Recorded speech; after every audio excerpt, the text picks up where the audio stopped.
Thank you, everyone. We're going to talk about, again, about genetic genealogy, which has now connected thousands of adoptees like me with birth parents and siblings.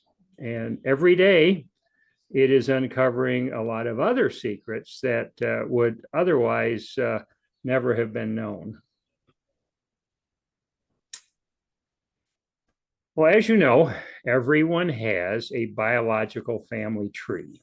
And if you're a genealogist, you also know the frustration of what we call brick walls, where ancestors on the far side are unknown.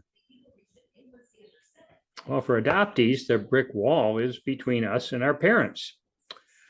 And all of our ancestors are unknown. Well, breaking through these walls is not easy. In most states, adult adoptees are denied a basic human right that everyone else takes for granted. We are not allowed to see our original birth certificates. So why did 48 states seal adoptee birth records, mostly in the 1940s? Well, the reasoning made sense at the time. For centuries, children of unmarried mothers had been harshly labeled. And the legislators wanted to protect the child from the stigma of illegitimacy. Well, in today's society, that reasoning is completely outdated. This year, I've read 40% of the newborns in the US will be born to unwed mothers, 40%. And no matter what you think of that, nobody blames the children. So here's what we're going to cover tonight. I will begin with some highlights of my personal search for birth family and the DNA tests that I used. We'll talk about DNA database growth and how that is affecting adoptee success rates. I'll share some examples of surprise discoveries, and we'll close with some strategies, tools, and resources that anyone can use. Well, this photo shows me with my adoptive parents, and like many other parents back then, they choose to not speak of my adoption and presented me to the world as their natural child. They even neglected to tell me about it. I only discovered the secret accidentally when I was 18 years old. By the way, there is a clue in this photo.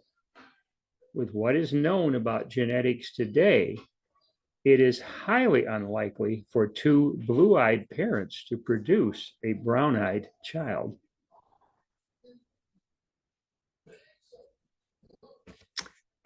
Many years after learning I was adopted, I finally decided to research for my first family. And my initial success was identifying my birth mother. This photo shows her at age 15. She was a beautiful young lady. Unfortunately, when I finally learned her name, I also learned of her tragic death.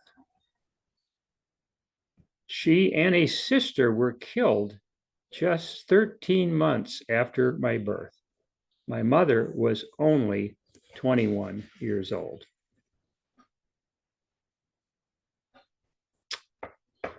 While I was too late to meet my mother, I did find a brother, a couple years older than me. He inherited our mother's blue eyes, and I did not.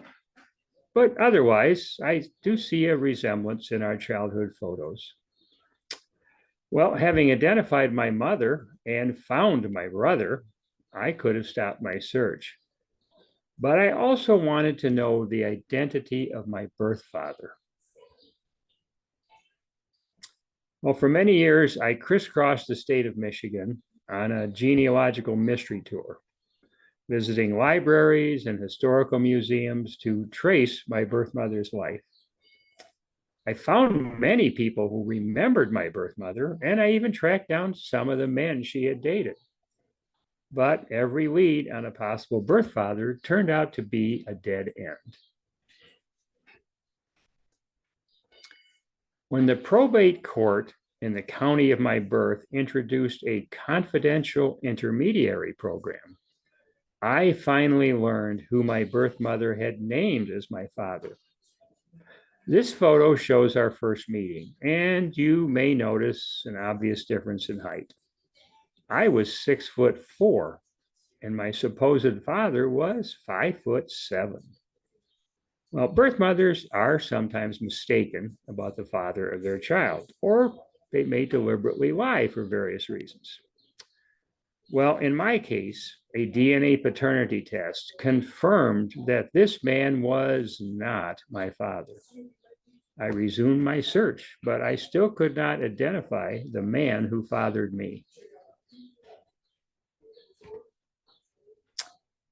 In 2006, I happened to overhear a genealogist friend talking about why DNA testing. Women are born with 2 X chromosomes, but men have an X chromosome and a Y chromosome. Well, this friend was having his Y chromosome tested at Family Tree DNA to help trace his paternal line. The Y chromosome passes down from father to son, generation after generation. And knowing that surnames usually remain the same down the paternal line, I thought of a different use for this test. If I tested, might I match men who shared the same last name as my biological father? I decided it was worth a try and submitted my sample to Family Tree DNA. In my many years of searching, I had compiled a long list of men my mother dated, worked with, or otherwise must have known. Unfortunately, most of them were dead, and no one name had stood out from the rest. Well, my Y-DNA test changed that. One of the men on my suspect list had the same last name as my closest Y-DNA match. He was deceased, but with the help of a local genealogy group, I tracked down a niece of his who agreed to help me uncover the truth. She gave me this photo. The man my mother surely knew was one of 5 brothers, a fact that raised a new complication. All 5 would have inherited the same Y chromosome from their father. And all 5 had been living in the same geographic area as my mother. Any one of the brothers could have known her and passed on that Y chromosome to me. So now, instead of one suspect, I had 5, and worse yet, they were all long gone. I showed this photo to friends and family, and almost everyone thought I resembled this guy. He was tall, single, a good-looking Marine, and he happened to be home on leave during the time of my conception. Fortunately, DNA did hold the promise of an answer. Children of my father would be half siblings to me. Children of his brothers would be first cousins and share substantially less DNA with me. I convinced a child of each man to do a so-called sibling test with another lab. One by one, the lab compared me to each of them. Now, this is basically a paternity test using a type of DNA inherited from both parents. When applied to relationships other than parent and child, however, all this test can do is calculate the probability that 2 people are siblings. But in 2007, it was my only hope. When all the results were in, the lab declared with 80% certainty that the son of the guy in the center was my half-brother, making this man my father. Now, he's not as tall as the others, but I think he looks like the ladies' man of the bunch. He was, in fact, the man already on my suspect list. It made perfect sense, and I finally had an answer. My story was such a breakthrough that I was featured on the front page of the Wall Street Journal. Other newspapers also picked up the story, and I had recently started a website to share what I learned about DNA testing with other adoptees. Thanks to all this media coverage, my website traffic jumped and many more male adoptees began to test. Then the testing company, Family Tree DNA, hired CeCe Moore and her partner to create a video about my innovative use of DNA testing. And they featured it on the Family Tree DNA website. And even more men began to test. CeCe was fascinated by this new application of genetic genealogy and went on to help thousands of adoptees, both personally and through the DNA Detectives Facebook group that she started.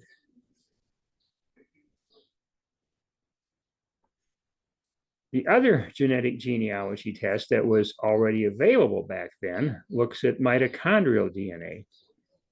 We all inherit such DNA from our mothers, yet only women pass it on. You might think that this test could lead any adoptee, male or female, to our birth mother. But the common ancestors responsible for mitochondrial DNA matches are usually too far back to be helpful. And unlike the paternal line, where the surname can remain unchanged for generations, the maternal line surnames change every step down the line. So working your way from distant maternal line matches to recent ancestors is incredibly difficult and often impossible. While mitochondrial DNA testing does have some very specific genealogical applications, I find that it is rarely helpful for identifying birth mothers. Well, as for me, I continued to write about DNA testing on my website and elsewhere. I personally tried every new test that became available.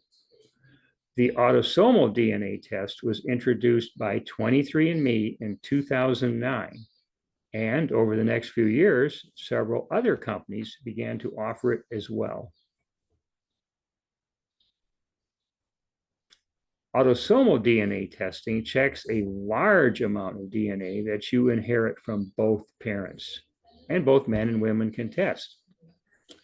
The people you match could be related to you through any branch of your family tree out to 5 generations or so, and sometimes more. This is the test that really opened the doors for all adoptees to identify their birth families. By then, I was into genealogy, and testing known relatives on autosomal DNA tests can help you sort your matches into different branches of your family tree. I decided to test 2 of my new paternal side relatives on the first 2 tests that were then available.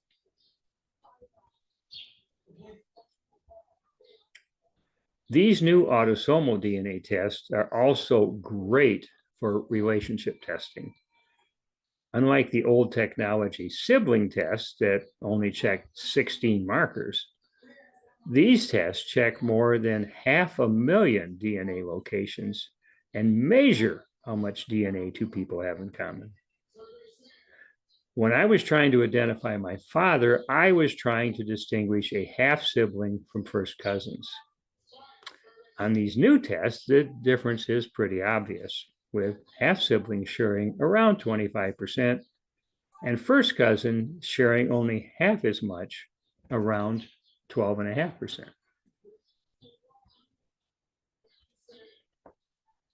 This testing proved that the kinship test had pointed to the wrong man. My father was not the guy in the middle, but the guy on the left. Well, people who had accepted me years before as a brother became first cousins. and some of my presumed cousins became siblings. It was a bit awkward, but I think all of us felt better finally knowing the truth. This is my father as a young man. Then there's me at roughly the same age. Well, comparisons like this are fun for anyone, so you can imagine how exciting it is for an adoptee to see photos of biological ancestors. When I began my search, this man was still alive, but my birth mother never told him about me. And with all the secrecy regarding my birth, I was unable to identify him until it was much too late for us to meet. During my exhaustive search, I interviewed many people who knew him and my birth mother quite well. They clearly knew each other. Yet not one person ever put the two of them together as a possible couple. I wondered if I would ever know the circumstances that led to my birth.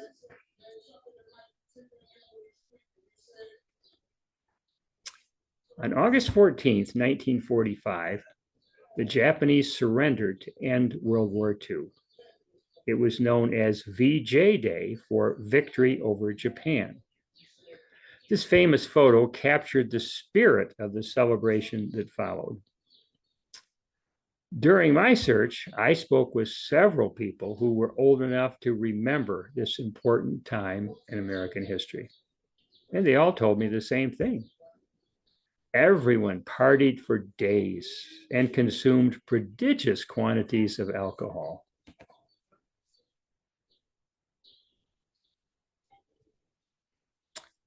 If you back up 40 weeks from my birthday, you get an approximate conception date of August 13th, 1945. This was not a coincidence. It must have been this famous event that brought two people together just long enough to give me life. Well, in any case, I can now show you pictures of my real parents.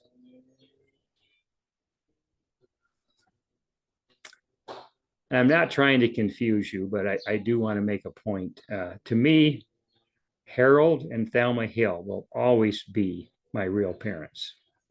They were the ones who were there for me day and night, year after year. And their influence shaped me into the person I am today. Well, both are long gone now, but when I use the terms mom and dad, I am referring to them.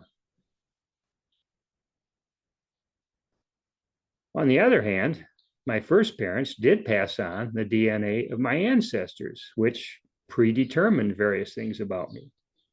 Well, that certainly makes them real parents too. In truth, we are all products of nature and nurture. For adoptees, this basic fact is just much more obvious because those two factors came from two different couples.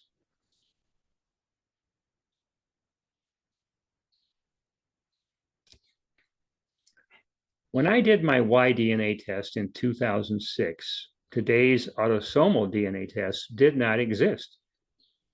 When I correctly identified my father in 2011, the first autosomal DNA databases were still tiny. Since 2013, Leah Larkin has been tracking autosomal database growth. The volume grew modestly for the next few years. You may remember an ad where this guy traded his lederhosen for a kilt after a DNA test showed he was Scottish instead of German. Ancestry DNA and 23andMe both began to invest heavily in ads with the ethnic ancestry theme. Their strategy worked. After the ethnicity ads started, growth in these autosomal DNA databases skyrocketed. The total number of people tested is now estimated to be nearly 40 million, with 25 million of them taking the Ancestry DNA test.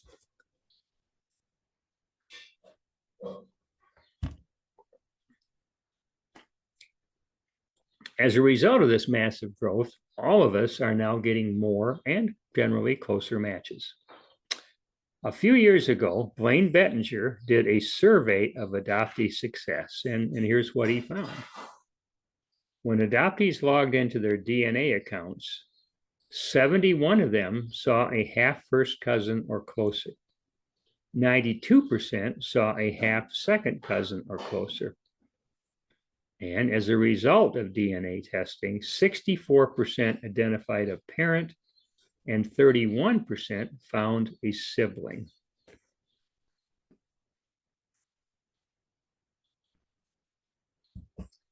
If you have watched television shows like Long Lost Family, you know that all kinds of people are using DNA to find lost or previously unknown family members. Most of this exact activity results from a deliberate search by genealogists, adoptees, donor-conceived people, and others with unknown biological fathers. But with DNA testing, we must remember that surprises are possible.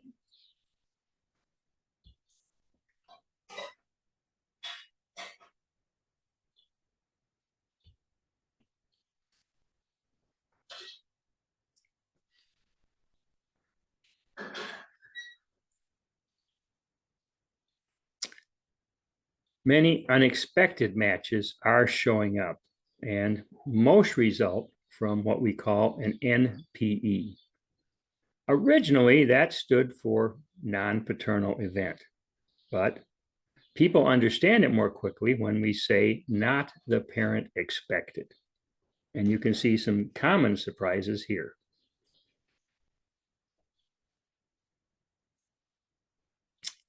If you get a DNA surprise, how do you determine your relationship? Well, you start by noting how much DNA you have in common with that person on an autosomal DNA test. Most of the tests will report this in a unit called centimorgans. It can also be expressed as a percentage, like I noted earlier in my comparison of half siblings versus first cousins. Since 2015, Blaine Bettinger has been asking people to report how much DNA they shared with known relatives. His table is now based on tens of thousands of reports, and it has been massaged with statistical techniques to remove the nonsensical outliers. And since his table is too big to see clearly, I'm going to zoom in on the portion outlined in red. For any given relationship, this table shows the average amount of DNA shared and the range of findings. For example, a biological aunt or uncle of yours would, on average, share 1,750 centimorgans. But there is some randomness in the way DNA is inherited. People have reported shared amounts as low as 1,349 and as high as 2,175. As you review this table, you will see that a given amount of shared DNA could result from different relationships. In my case, I found several half siblings. Well, based on the DNA we shared, each could have been a grandparent, grandchild, aunt, uncle, or niece, nephew. For closer relatives, only one of those relationships will usually make sense, just due to age and other known facts about the family trees involved. For more distant relationships, it can be much less obvious. Well, to show you some real life DNA surprises, I don't have to look beyond my own DNA accounts. This close family match showed up on my Ancestry DNA account. I had never heard of this woman, yet she and I shared 1,412 centimorgans of DNA. When a mystery match shows up, you can go to DNApainter.com and check this tool, which is based on data from Blaine Bettinger's Shared Centimorgan Project. I enter 1412 centimorgans, and it tells me there is a 92% probability that we are related by one of the relationships shown in that gray box. Since we are in a similar age range and both of us have well-researched family trees, the only relationship that makes sense is half-sibling. Since she also matches my paternal side relatives on Ancestry, it is obvious that she and I share the same father. Well, this woman and I corresponded and talked on the phone, and this was obviously a shock to her, but she did learn to accept the news. Her parents were both long gone by the time of this discovery, and we have met in person a few times, even though she lives on the other side of the country. We do stay in touch and are both happy that we discovered each other.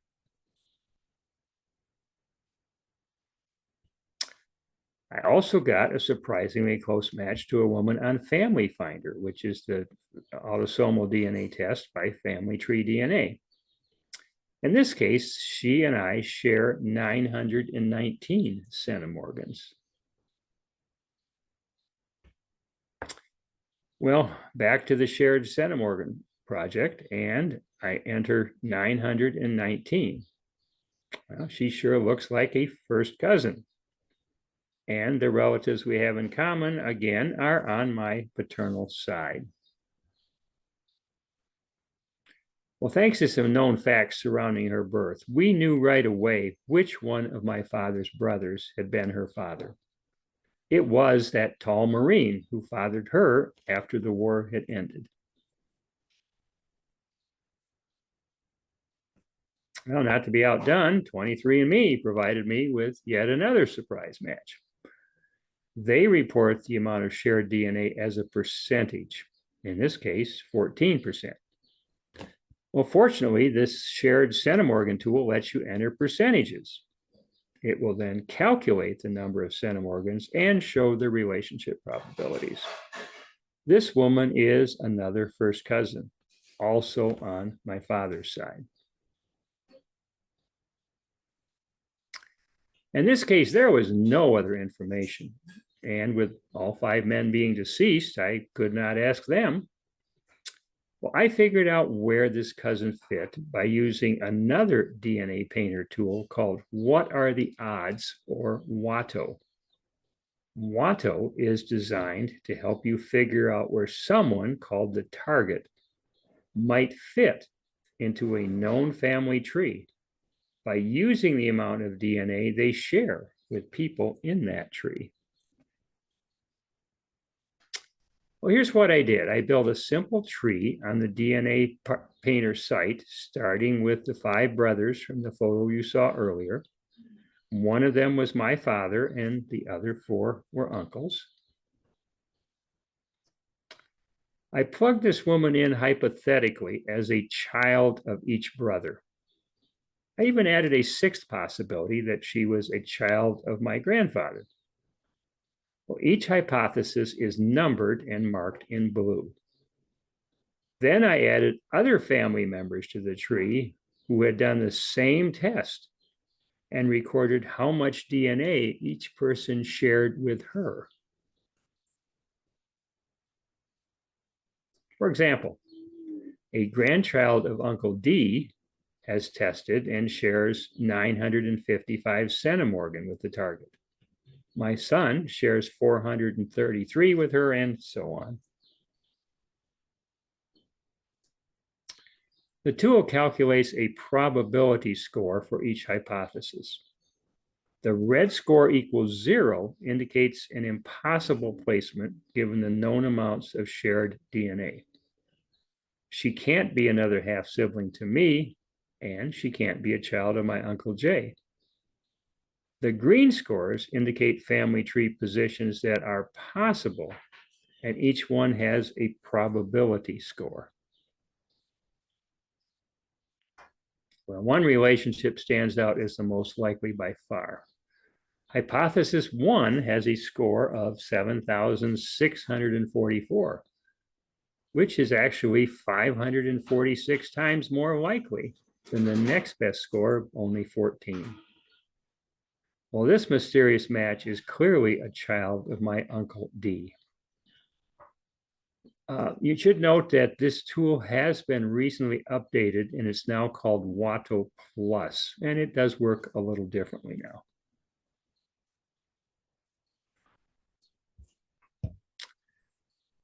Of the 5 brothers on my paternal side, 3 of them fathered children by women other than their wives.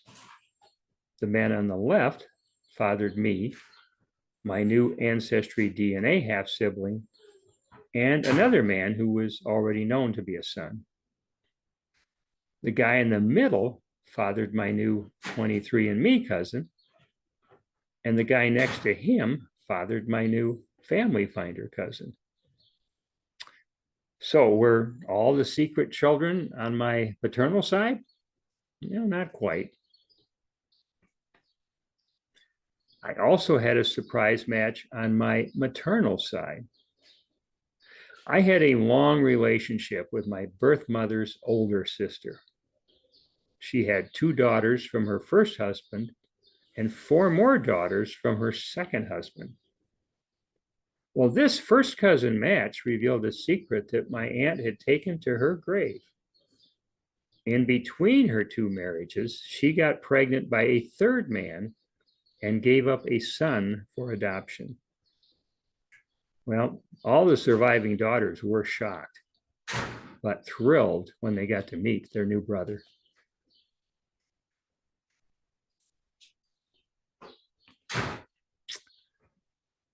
Well, here's my basic DNA testing strategy. Whether you're a genealogist or an adoptee, you should get into all 5 of the autosomal DNA databases that provide matches. That's Ancestry DNA, 23andMe, Family Finder, MyHeritage, and Living DNA. If you're a male or you have a suitable male relative, you should also consider the Y-DNA test for tracing your direct paternal line. As I mentioned earlier, mitochondrial DNA testing can answer some specific genealogical questions, but I find it to be less useful as a fishing expedition just to see what you get.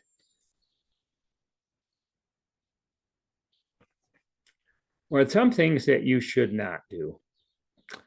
Most of the companies offering paternity tests today still sell what they call sibling or kinship tests. And you saw how such testing misidentified a first cousin as a half sibling in my case. And I can't tell you how many times people have contacted me because they did one of these tests and are just confused by the results. Well, such tests are usually inconclusive and often wrong, so save your money. Well, each DNA test has its own database of mostly different testers. If you only do one test, and the people who hold the answers to your genealogical or personal mystery take a different test, you will not see each other. Well, furthermore, each test has unique strengths and either the audience they attract or the tools that they provide for working with your matches. When I first tested with 23andMe, the price was nearly $400. Today, all of these tests are priced below $100 each, with frequent sales dropping prices way below that, sometimes to $39. Well, you can save even more money by taking advantage of free uploads offered by some of the testing companies. In general, it works like this. You log into your account at either Ancestry or 23andMe, because those are the two companies that do not accept transfers. You must test there first. Then you can download your raw DNA data from that site to your computer. Do not open that file. You just need to know where it is. And the reason you don't do that is a compressed file. It'll just expand into a very large file full of nonsensical numbers to us. So just know where it is. Then you log into Family Finder, MyHeritage, or Living DNA, or sequentially all three. You find the free upload option and you follow directions. And you might consider paying a one-time unlock fee. That's at My Family Finder and MyHeritage. And if you do that, you get full access to the same tools as someone who bought their test directly.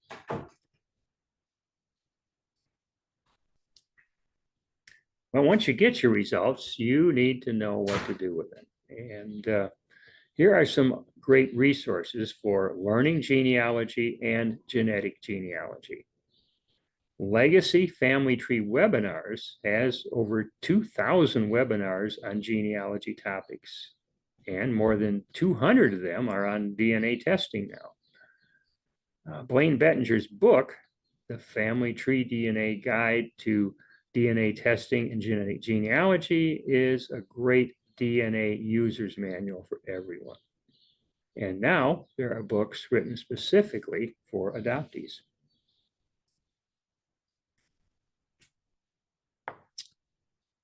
The most comprehensive online resource for genetic genealogy is the International Society of Genetic Genealogy. In particular, they have a great wiki that you can browse or search for specific subjects. That site is isog.org, not .com.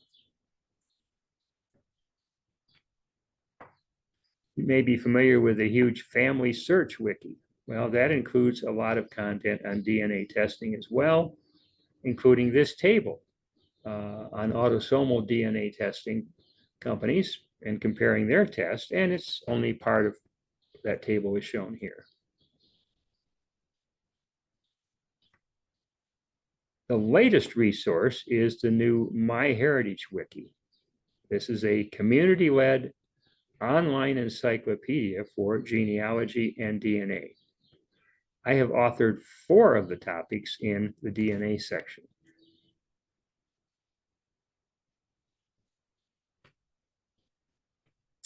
You may need to invest in one or more genealogical database subscriptions, and here are some important ones. And if you're a genealogist, you're probably already familiar with them. Well, each DNA test includes a variety of tools for working with your genetic matches. To extract the most information from your matches in the most efficient way, you may also want to learn and use a variety of third-party DNA tools. Here are some examples. Some of them are free and some do have fees.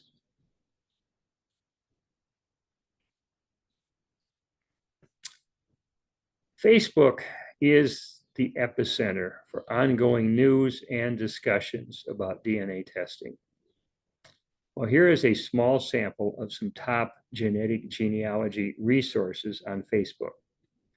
You can join the groups for free, follow the discussions, and ask questions. DNA Favorites is my Facebook page where I post news and tips about DNA testing subjects.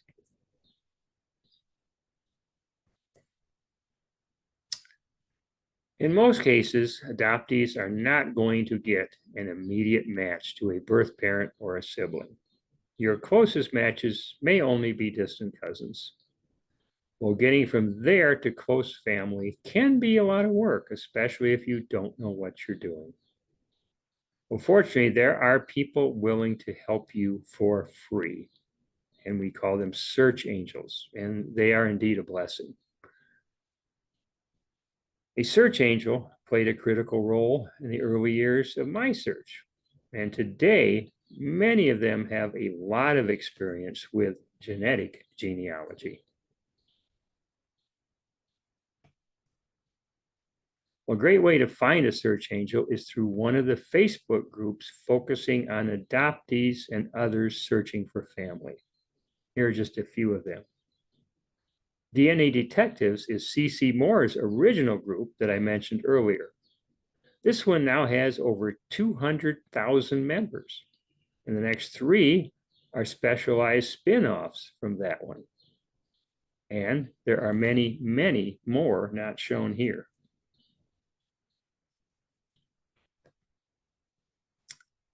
Whether you are an adoptee searching for birth family or a genealogist trying to identify, let's say, a fourth great grandparent, you need to remember that your primary goal is getting information. For adoptees, these are the common questions. Who was my mother? Why did she give me up? Who was my father? Do I have siblings? What is my ethnicity? And what medical issues did I inherit? If you do find family and happen to develop an ongoing relationship with them, as I did, you need to think of that as frosting on the cake. It doesn't always happen. And I know that I have been lucky. I got all my questions answered, and I have a great relationship with my newfound siblings and cousins. Even the more recent surprise matches have been fun, but not everyone gets a great reception or reacts positively to surprise relationships. If you find yourself struggling with the emotional impact of what you discovered, either deliberately or accidentally through DNA testing, there are genetic counselors who specialize in this area. And one I can recommend for sure is Breanne Kilpatrick, and her website is called Watershed DNA.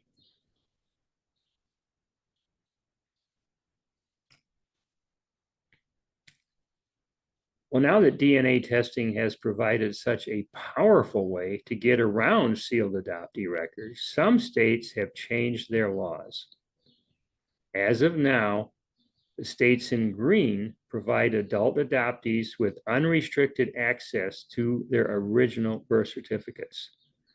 The states in yellow only allow access to certain adoptees based on the date of a person's adoption or relinquishment. And the states colored red, adoptees have no specific right at all to obtain a copy of their own original birth certificates, except in extremely limited situations.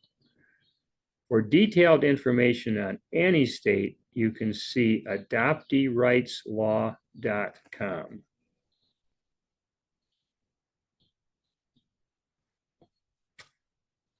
Well, the books, tools, social media pages, and other resources that I have listed in this presentation they're just a small sample of ways to make your DNA testing experience easier and more productive.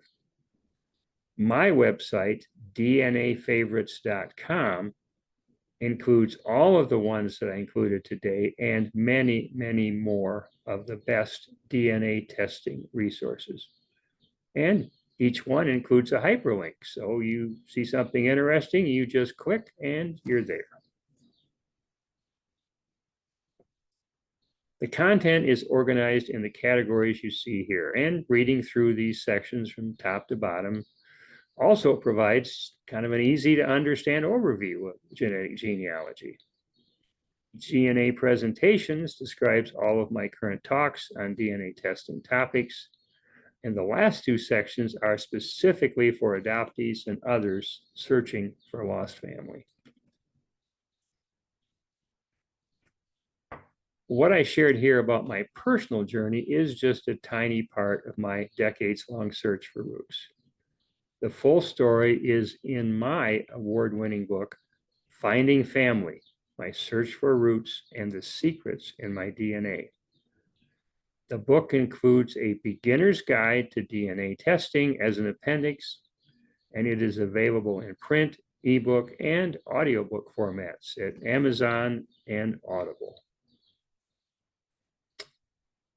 Well, my book has been extremely well received by both everyday readers and professional book reviewers. And I'm sharing one professional review here and a summary of more than 800 ratings on Amazon.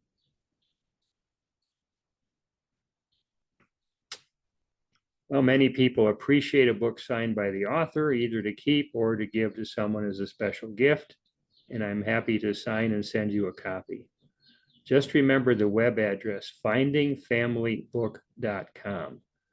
That will take you directly to the order page on my website. And the $20 price, it's only a few dollars more than a print copy from Amazon, and I do include shipping. Well, this concludes this presentation. I have other presentations, which actually I have already shown to this library. You guys have been very good to give me a chance to give you 4 different presentations over a 4-month period. Which is, I watched the show, the Henry Louis Gates show, Finding Your Roots. Mhm. And I always, which I think is a great show, and I always feel like a real loser after I watch that show. It seems like a miracle every episode. And especially at the end when they use DNA to find that the subject is related to some famous movie star and whatever. What are they doing? Do you know anything about? They're not doing something that an average Joe is doing. They must have either a staff of researchers, or they're using some technology, or are they just really good at it? Do you know anything about what they're doing that we're certainly not doing to find Well, relatives? they have CC Moore on the staff. Let me tell you that. Oh, She okay. is the one that is in charge of their DNA, and she's an outstanding researcher. And they have, by now, they've been on for several years, so they have DNA from many of the different celebrities that have been done over the years. So they kind of use the same kind of matching tools that you and I would use.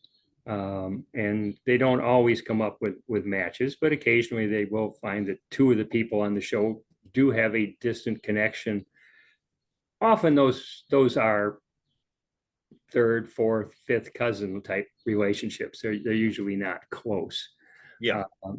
But just like the relationships you or I might get on, Answer. I've had some really close ones show up, but a lot of our matches are distant cousins on there, and a lot of people that come have backgrounds in the same countries.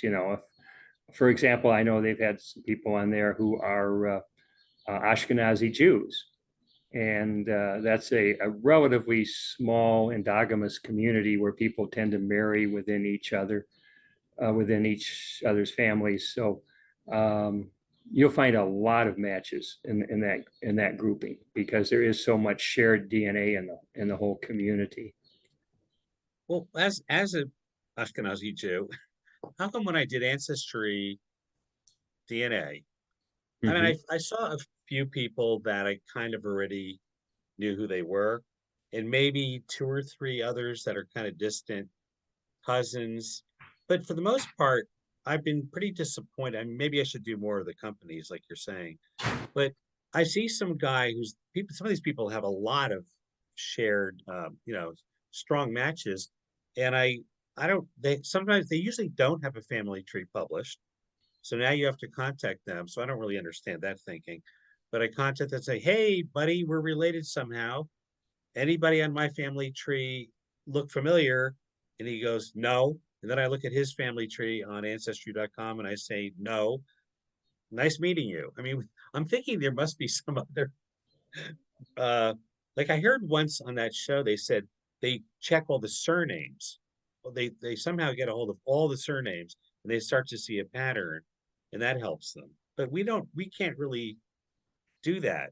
I can't download that guy's family tree, right, and start hunting. I don't know what the, Yeah, I'm sure they do have access to some things that we don't have. yeah, Another thing to keep in mind with all of this is luck is just an incredibly important factor in DNA testing, as it is in anything in life, I think. yeah, And some people will find uh, lots of relatively close matches of things that, and people who are responsive to their inquiries. Other people are only getting very distant matches, and people don't answer their inquiries, or if they do, they know little about their family tree. And luck is very much involved in all of that. okay. And my question is how much information people get from this DNA research about what kind of medical predisposition could it be in their DNA? Of the Do- sites that I mentioned, the one site that actually is primarily interested in the medical side is 23andMe. Their actually medical is more important to them than the genealogy part. The genealogy is kind of like a secondary stepchild there. But you will get certain medical things about certain genetic traits and carrier status with certain diseases that you could carry on, pass on, and even a little bit of a higher, whether you have a higher or lower genetic risk for inheriting certain diseases. They do now have, they put some of those kind of behind a paywall, where if you want to see all of the medical stuff, you have to pay an extra subscription fee, which I think is about $30 for 6 months. I mean, you could do it once and get all that information. 23andMe is the one that's really focused on that. The general caution, though, is that in some of the carrier status, there are things where, yeah, if you are a carrier for a disease and you marry someone who is a carrier for the same disease, then yes, your offspring have a really high chance, or maybe even 100% chance of getting that disease. But for the things like heart disease, cancer, the more common variety things that are more of a concern to most people, the probabilities, the genetic probabilities are only one part of it. Every one of those probably has a genetic component, but it also has environmental component. You smoke 3 packs of cigarettes a day for 40 years and you get lung cancer, and that may not be because of your genes.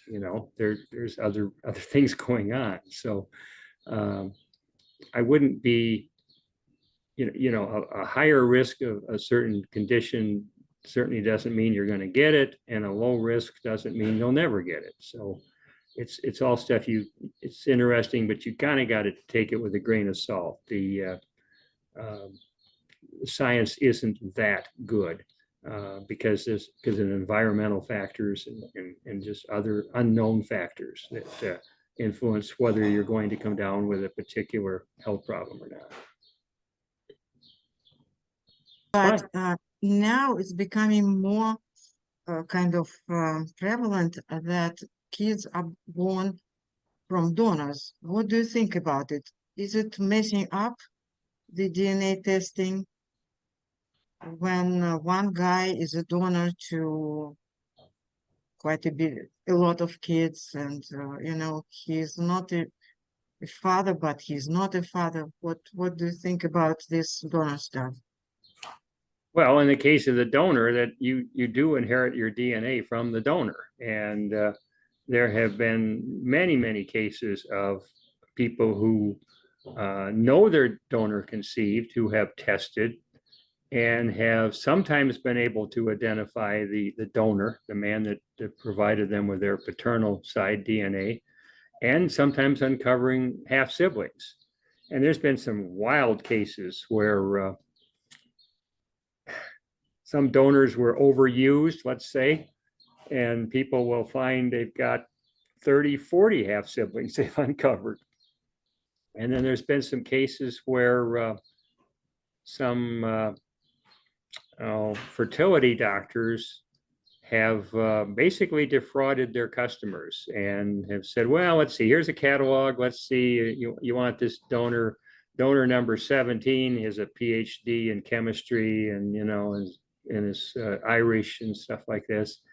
And they say they're going to do, that's who you're getting. And it ends up the fertility doctor simply provides his own sperm. So there's been several cases of that uncovered. They figured, nobody's ever going to know. I can save the money. I don't have to pay these people to donate stuff.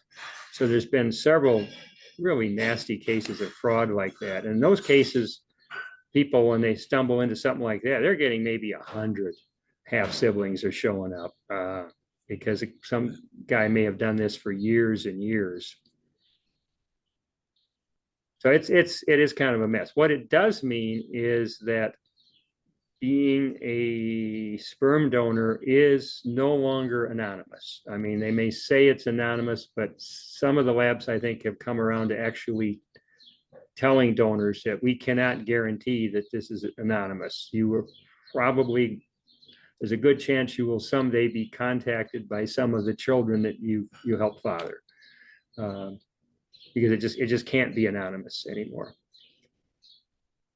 Just as adoptions, I mean, I was a late discovery adoptee, finding out at age 18. There are many other adoptees I've known that don't just find out they're adopted until they're in their 40s or 50s or 60s, or even not until they take a DNA test, discover they're adopted, because it was a big secret back then. So there's a lot of secrets, and of course affairs, those also, everybody's nobody's going to know, but now we do.